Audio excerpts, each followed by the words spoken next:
کہ حق بات لوگوں کو پیش کرنا ہے حکمت کے ساتھ، نصیحت کے ساتھ، اور جس طرح اللہ رب العالمین نے قرآن میں کہا وَجَادِلْهُمْ بِالَّتِي هِيَ أَحْسَنُ، تو اچھے طریقے سے لوگوں کو اللہ کے دین کی طرف بلانا ہے۔ اچھا، ایک بات میں یہاں پر اور بھی کہوں گا کہ کبھی کبھی حق بات جب ہم پیش کرتے ہیں نا، جیسے کہیں دعوت کا کام کیے، اب دعوت کا کام کیے تو ویڈیو بنا دیے کہ ہم بہت بڑا کام کر رہے ہیں، ہے نہیں، دعوت کا کام کر رہے ہیں، تو کبھی کبھی اس کا رزلٹ بہت اس سچویشن میں، ملک کے جو حالات ہیں اس میں اس کا رزلٹ بہت ڈینجر ہو جاتا ہے، خطرناک ہو جاتا ہے۔ چلو خطرناک نہیں بھی ہوا تو آگے جو ہم کام کرنا چاہتے ہیں اس میں مشکل پیدا ہو جاتی ہے، پھر آگے پرمیشن ملنا، پھر آگے اس کام کو کرنا ذرا مشکلات بڑھ جاتے ہیں۔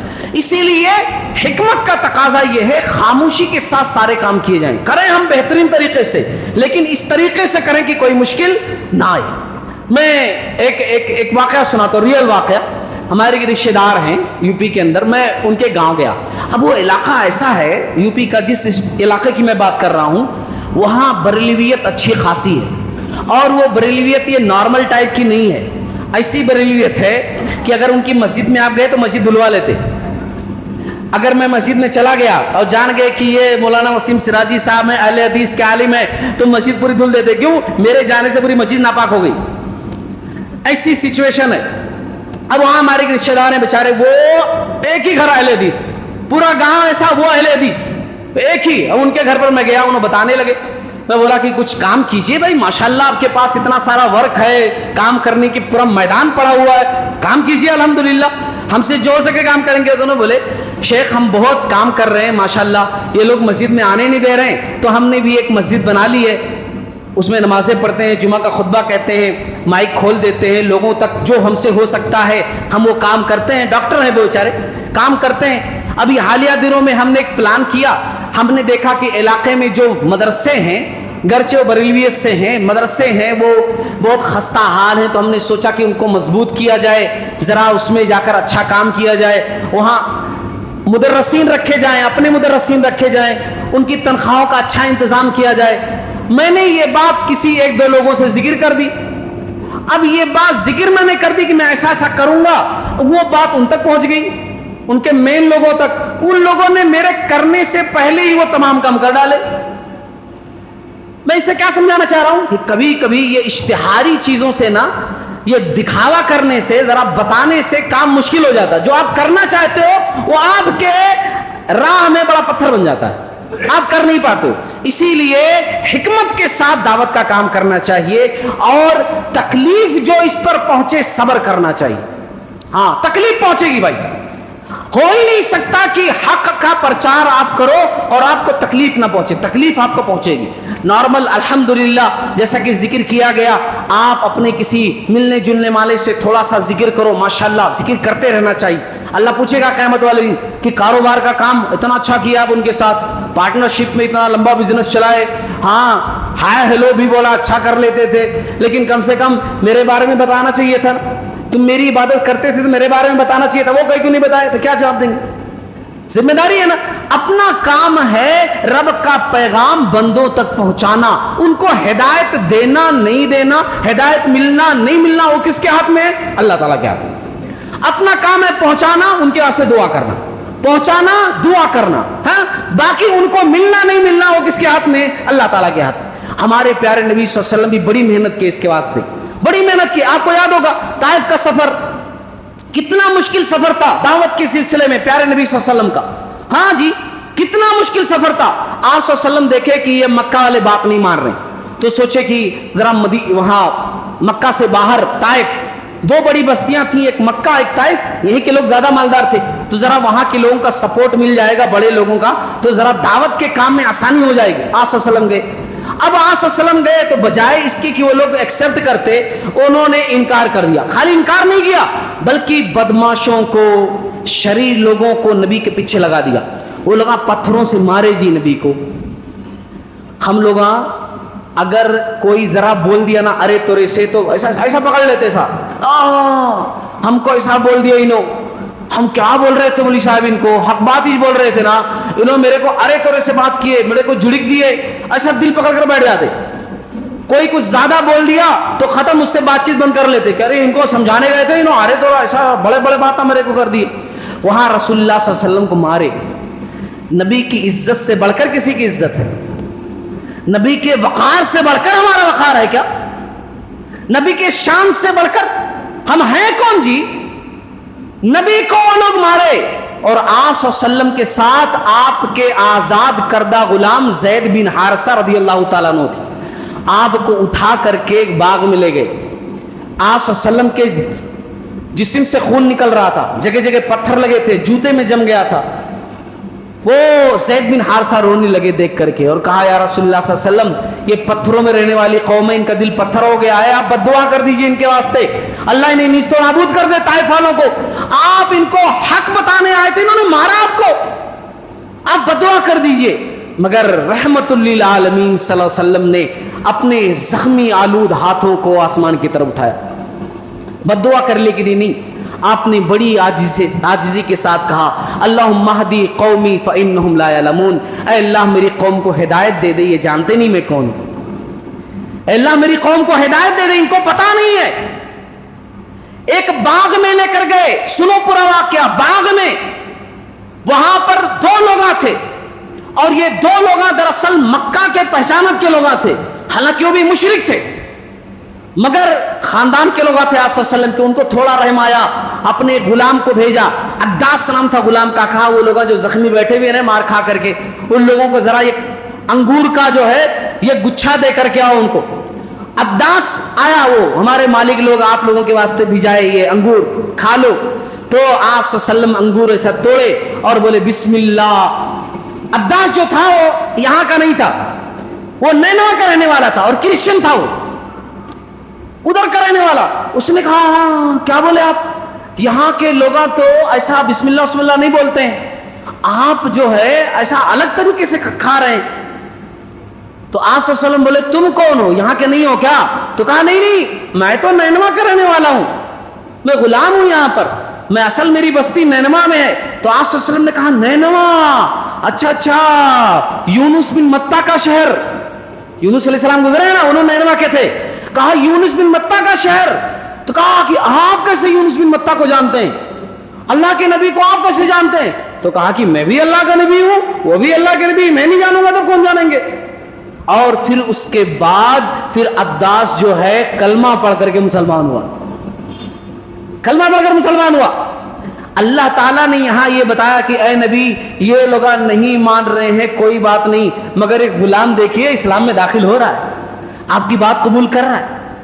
لوگ دور دور سے آ کر اسلام قبول کیے جی. ہاں جب کام کرنا شروع کرو نا، دعوت کے اندر اخلاص ہو اور محنت ہو تو الحمدللہ دور دور سے لوگ اگر اسلام قبول کرتے ہیں.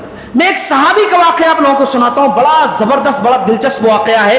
ایک صحابی کا، بڑے مشہور صحابی ہیں، انہوں نے ایمان کے خاطر کتنی قربانی دی، کاش کہ ایسی قربانیاں ہم دے پاتے.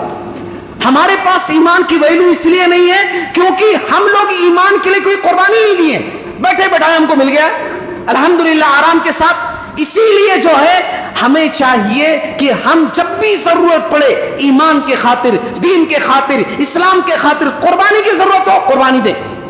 ایک بڑا مشہور واقعہ ہے، سنا دوں آپ لوگوں کو، اور یہ واقعہ ہے مشہور صحابی سلمان فارسی رضی اللہ تعالیٰ عنہ کا. سلمان فارسی رضی اللہ تعالیٰ عنہ یہ فارس کے رہنے والے تھے، فارس کے. شاید یہ آپ لوگوں نے واقعہ سنا کہ نہیں سنا، بڑا دلچسپ واقعہ. جب بھی میں اس واقعے کو پڑھتا ہوں نا تو میرے رونگٹے کھڑے ہو جاتے ہیں کہ ایک بندہ اتنی محنت کیسے کر سکتا ہے ایمان کی خاطر. یہ فارس کے رہنے والے، اصفہان کے اور بستی کے سردار کے بیٹے، اور عقیدتاً کیا ہیں؟ عقیدتاً مجوسی ہیں. مجوسی بولے تو آگ کی پوجا کرنے والے، آگ. ان کے والد صاحب نے بڑے ہی ناز و نام میں ان کی پرورش کی. بڑے ہونے کے بعد انہیں آگ جلائے رکھنے پر مامور کر دیا کہ بھائی بیٹا تمہاری ڈیوٹی ہے، میں سردار ہوں، بستی کے جو معبود ہے آگ، یہ آگ کو بجھنے نہیں دینا ہے، بس بجھتے وقت ہی لکڑی ڈالتے رہنا ہے، اس کو آگ کو بھڑکائے رکھنا ہے، یہی تمہاری ڈیوٹی ہے. یہ اسی میں لگے ہوئے. ایک دن اتفاقاً ایسا ہوا، باپ نے زمینوں کی طرف بھیج دیا. جا رہے تھے، راستے میں ایک گرجا پڑا، کرسچن کا عبادت خانہ گرجا.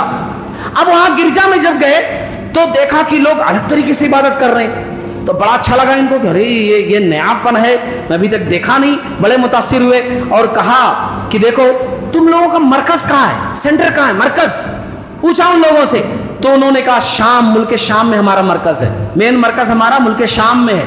اچھا جب گھر آئے باپ سے تذکرہ کیا کہ راستے میں عبادت خانہ میں دیکھا ہوں، بڑا اچھا، مجھے وہ دین اچھا لگا، میں وہ قبول کرنا چاہتا ہوں۔ باپ نے بہت مارا، کہا تم سردار کے بیٹے ہو، تمہیں ساری عزت ساری سہولتیں اس لیے ملی ہوئی ہیں کیونکہ تم مجوسیت پر قائم ہو، اور میں رکھوالا ہوں مجوسیت کا، میرے گھر میں مجوسیت کی آگ جلتی ہے اور تم اس کے ذمہ دار ہو، اور تم ہی بولتے ہو چھوڑ دوں گا، ایسا کیسا؟ زنجیر میں باندھ دیا باپ۔ اچھا زنجیر میں جب جکڑ دیے گئے تو وہ چرچ والوں کے پاس میسج بھجوائے، خبر بھجوائے کسی طریقے سے کہ میں قید کر دیا گیا ہوں، میں شام جانا چاہتا ہوں، تم لوگوں کے مرکز، جیسے میں چھوٹوں گا اور تم لوگ انتظام کر کے رکھنا، کوئی قافلہ وافلہ میں ان کے ساتھ نکل جاؤں گا، میں گھر سے بھاگ رہا ہوں۔ موقع ملا بھاگ لیے۔ اچھا شام پہنچے، شام پہنچنے کے بعد جو شام کا گرجا گھر تھا، جو چرچ تھا بڑا، وہاں کا جو مذہبی رہنما تھا جس کو پاپ بولتے ہیں، بڑا پاپ، اس کے پاس گئے، ریکویسٹ کیا کہ میں آپ کے ساتھ رہنا چاہتا ہوں، بڑی محنت سے سب کچھ چھوڑ چھاڑ کر کے میں آیا ہوں، آپ کے پاس رہنا چاہتا ہوں۔ اس نے اجازت دے دی، ٹھیک ہے رہو۔ لیکن وہ جو آدمی تھا، وہ چرچ کا جو پاپ تھا، وہ بڑا گندا تھا، بڑا غلیظ تھا۔ بعد میں پتا چلا سلمان رضی اللہ تعالیٰ عنہ کو کہ جتنا صدقہ خیرات آتا ہے چرچ میں سب رکھ لیتا ہے، 7 مٹکے بھر کے اس نے رکھے ہوئے اپنے کمرے میں چھپا کر کے سونے چاندی کے۔ جب وہ مر گیا نا تو انہوں نے جا کر، جب لوگ بولے کہ بڑے اچھے تھے، بڑے نیک تھے، تو کہا خاک اچھے تھے جی۔ لوگ چوک گئے، ہیں تم تو ان کے ساتھ رہتے ہو، تم ان کی برائی کیوں کر رہے ہو؟ کہا جا کر دیکھو کمرے میں 7 مٹکے بھر کے رکھے ہوئے ہیں انہوں۔ لوگ جا کر کے دیکھے، سچ مچ 7 مٹکے بھر کے رکھے ہوئے ہیں۔ لوگ مرنے کے بعد اس کو سولی پہ چڑھا دیے، غصے کی وجہ سے مرنے کے بعد سولی پہ چڑھا دیے اس کو لوگ، اور پھر اس کے بعد یہ وہاں سے جو ہے نکلنے والے تھے، لیکن جو نیا مذہبی رہنما آیا اس کی جگہ پر وہ اچھا تھا، وہ اچھا تھا، وہ بڑا واقعی میں اچھا تھا، وہ اصلی عیسائی تھا، اصلی عیسائی، اللہ کی عبادت کرنے والا۔ تو کچھ دن وہ رہا بیچارہ۔ اکثر ہم دیکھتے ہیں نا آج بھی کہ جو بڑے چرچ کے رہنما ہوتے ہیں اکثر بزرگ ہوتے ہیں، مرنے کا وقت اس کا بھی آ گیا تو کہا کہ سلمان فارسی نے کہ اب میں کہاں جاؤں، آپ تو جا رہے ہیں دنیا سے، آپ کا وقت آ گیا، میرا کیا، میں تو آگے پیچھے کوئی ہے نہیں، آپ لوگوں کے ساتھ رہنے والا، میں کہاں جاؤں؟ تو کہا کہ اچھا ایسا ہے، تم موصل چلے جاؤ، ایک جگہ ہے وہاں ہمارے جیسا ایک بندہ ہے، وہاں چلے گئے، وہاں رہے کچھ دن اس کے ساتھ۔ وہ بھی جب جانے لگا تو اس سے پوچھے اب میں کہاں جاؤں؟ قصہ مختصر، اس نے کہا نصیبین نام کی ایک بستی ہے، اور جیسا میں ہوں جس عقیدے پر وہ بھی اسی عقیدے پر، اس کے پاس چلے جاؤ۔ وہاں چلے گئے۔ وہ جب جانے لگا تو اس سے پوچھا اب میں کہاں جاؤں؟ تو اس نے کہا اموریہ نام کی ایک بستی ہے، وہاں چلے جاؤ۔ وہاں چلے گئے۔ اچھا اموریہ جب پہنچے تو وہاں پر کاروبار کا بھی ٹائم ملا ان کو، بہت سارا کاروبار کیا۔ اب اس وقت کا مال کیا ہوتا تھا؟ بھیڑ، بکریاں، گائے، اونٹ، بہت بزنس کیا، بڑا کاروبار ہوا، دولت والے بن گئے سلمان رضی اللہ تعالیٰ عنہ۔ اچھا اب جب یہ نصیبین کے اندر، اموریہ کے اندر جو بندہ رہتا تھا، جب یہ دنیا سے جانے لگا تو کہا اب میرا کیا؟ تو کہا دیکھو اب کوئی ہم لوگوں کے مشن پہ نہیں ہے، روئے زمین پر اب کوئی بھی ایسا ہم لوگوں جیسا عیسائی نہیں ہے کہ جو ہم لوگوں کے عقیدے پر ہو، اب کوئی بھی نہیں ہے۔ اب تمہارے لیے ایک ہی بات میں بتاؤں گا، عرب کے اندر ایک نبی آنے والے ہیں، اگر تم پہنچ سکو تو عرب پہنچو۔ اب آپ سوچئے اتنا لمبا سفر، اگر عرب کے اندر جا سکتے ہو تو جاؤ۔ ایک نبی آنے والا ہے جو دین ابراہیمی لے کر آئے گا، اور پھر اپنی بستی سے ایسے علاقے کی طرف ہجرت کرے گا کہ جہاں پتھروں کے درمیان بہت سارے کھجور کے باغات ہوں گے۔ ذہن کے اندر لا رہے ہیں نا؟ اس آدمی نے کتابوں کے اندر یہ بات لکھی ہوئی تھی، اس نے پڑھ کر کے بتائی تھی، اور اس کی نشانی یہ ہوگی، یہ بھی بتا دوں بیٹے، کہ وہ ہدیہ لے گا، ہدیہ کھائے گا، ہے نا، تحفہ کچھ دو گے تو قبول کرے گا، مگر صدقہ اگر اس نبی کو دو گے تو صدقہ نہیں کھائے گا۔ اور اس کے دونوں کندھوں کے درمیان یہاں پر مہر نبوت ہوگی، تم اس سے پہچان سکتے ہو۔ یہ نشانیاں بتا کر وہ بندہ تو دنیا سے چلا گیا۔ لیکن پھر اس کے بعد اب سلمان صاحب پریشان رہنے لگے کہ میں عرب جاؤں تو کیسے جاؤں، عرب کا مجھے عطا پتہ نہیں ہے. چنانچہ وہ ادھر ادھر بھٹکنے لگے تاجروں کے علاقے میں جہاں لوگ تجارت کرنے آتے تھے. کافی دن کے بعد عرب کے بنو کلب کے کچھ تاجر وہاں پر تھے اموریہ بستی میں. یہ بھاگ کر کے گئے اور کہا صاحب مجھے عرب جانا ہے، مجھے عرب جانا ہے. ان لوگوں نے کہا ہاں کون تم، کہیں کو لے کر جائیں گے تم کو؟ سیدھا سیدھا وہ لوگ بولے نہیں صاحب ہم کو جانا ہے، ہمارے پاس دیکھو یہ اونٹ ہے، یہ بیل ہے، یہ بکریاں، یہ سب آپ رکھ لو، سب رکھ لو، بس مجھے لے کر کے چلو، مجھے عرب جانا ہے آپ کے ساتھ. آپ لوگ عرب کے ہو نا، عرب مجھے جانا ہے. اب بنو کلب کے جو لوگ تھے مسلمان تو تھے نہیں، وہ لوگ بولے ٹھیک ہے چلو. وہ لوگ غداری یہ کیے کہ راستے میں ایک یہودی تاجر سے ان کو بیچ دیے. اس لیے میں نے کہا ان کا واقعہ بڑا دلچسپ ہے. اتنی صحبتیں ہم نے ایمان کی خاطر کبھی نہیں اٹھائی، سوچی بھی نہیں ہوں گی. سلمان فارسی کا واقعہ سنا رہا ہوں. یہودی تاجر کے ہاتھوں بیچ دیا ان کو، اور پھر اس یہودی تاجر کا ایک چچا زاد تھا جو مدینہ میں بنو قریظہ میں رہتا تھا. بنو قریظہ یہودیوں کا ایک قبیلہ تھا مدینہ کے اندر. مدینہ کے اندر یہودیوں کے کئی قبیلے تھے نبی کے تشریف آوری سے پہلے بھی، ہے نا. بنو قینقاع، بنو نذیر، بنو قریظہ، یہ سب بڑے مشہور قبیلے تھے یہودیوں کے جو مدینہ کے اندر آباد تھے. تو بنو قریظہ میں یہ یہودی جو خریدا تھا، اس یہودی کا چچا زاد رہتا تھا. جب یہ بنو قریظہ والا یہودی اس کے گھر پہ گیا اور دیکھا کہ محنتی نوجوان ہے تو خرید لایا. یہ کہاں پہنچ گئے؟ اب مدینہ پہنچ گئے. بھئی اللہ کو پہنچانا تھا، اللہ نے راستہ نکالا، سبیل نکالا، یہ مدینہ آخرکار آ گئے. اور جب دیکھا کہ بھی واقعی میں کھجور کے باغات ہیں، کیونکہ زندگی کا مقصد انہوں نے تو وہی بنا رکھا تھا نا، حق تک پہنچنا. اس لیے آتے ہی دیکھنے لگے کھجور کے باغات تو بہت ہیں، پہاڑاں بھی ہیں، پتھراں بھی ہیں، لگتا ہے یہ جگہ وہی ہے، قسمت نے مجھے یہاں تک پہنچا دیا. بڑے خوش ہوئے اندر ہی اندر سے. لیکن غلامی کی زندگی گزارنے لگے. آپ صلی اللہ علیہ وسلم اس وقت مکہ میں تھے، مدینہ نہیں آئے تھے ابھی. اس سے پہلے سلمان فارسی یہاں آ گئے تھے، غلامی کی زندگی گزار رہے تھے کہ یہودی کے پاس. اور پھر اس کے بعد ایک دن ان کو نیوز پہنچی، یہ یہودی کے جس کے غلام تھے اس کا ایک اور بندہ بھاگ کر کے ایک دن آیا اور کہا کہ سنتے ہو وہ جو مکہ کا بندہ اپنے آپ کو نبی کہنے والا وہ آ گئے ہیں اور یہاں قبا میں ہیں، لوگ ان کا استقبال کر رہے ہیں. وہ یہودی کہہ رہا ہاں وہاں قبا پہنچ گئے ہیں اپنے ساتھیوں کے ساتھ، لوگ استقبال کر رہے ہیں. یہ جب سنے سلمان فارسی رضی اللہ تعالیٰ بھاگ کر کیا آپ کس نبی کی بات کر رہے ہیں، کس کی بات کر رہے ہیں؟ ان کو شوق تھا. وہ لوگ مارے ان کو، بولے تم غلام ہو کر کے دلچسپی کہیں کو، ہم بڑے لوگ ہیں، بڑی باتیں کر رہے ہیں، تم سے کیا لے رہا دے رہا، کون آ رہا کون جا رہا، تم جا کر کام کرو. ان کو مار کے بھگا دیے بہرحال. اور پھر اس کے بعد آخرکار اپنے طور سے پھر پتہ لگاتے رہے. معلوم ہوا کہ ہاں اپنے آپ کو ایک نبی کہنے والے محمد صلی اللہ علیہ وسلم مدینہ کے اندر آئے.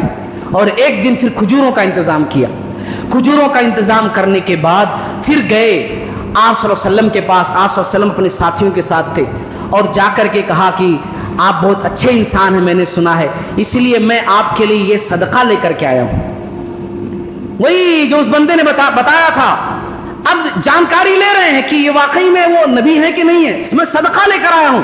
تو آپ صلی اللہ علیہ وسلم چونکہ صدقہ نہیں کھاتے تھے، آپ صلی اللہ علیہ وسلم کیا کیے، ساتھیوں کو دے دیے، غربا کو دے دیے، تم لوگ کھا لو. آپ صلی اللہ علیہ وسلم نہیں کھائے. یہ دور کھڑے پر دیکھ رہے ہیں، ہاں صدقہ انہوں نہیں لیے. صدقہ ایک صفت تو ان کے اندر دیکھو، صدقہ نہیں کھا رہے، ساتھیوں کو کھلا دیا مگر صدقہ خود نہیں کھائے. پھر کچھ دن اور گزرے اور پھر اس کے بعد پھر کھجوروں کا انتظام کیے، پھر لائے اور کہا کہ یہ آپ کے لیے ہدیہ لے کر آیا ہوں، میں آپ کو تحفہ دے رہا ہوں.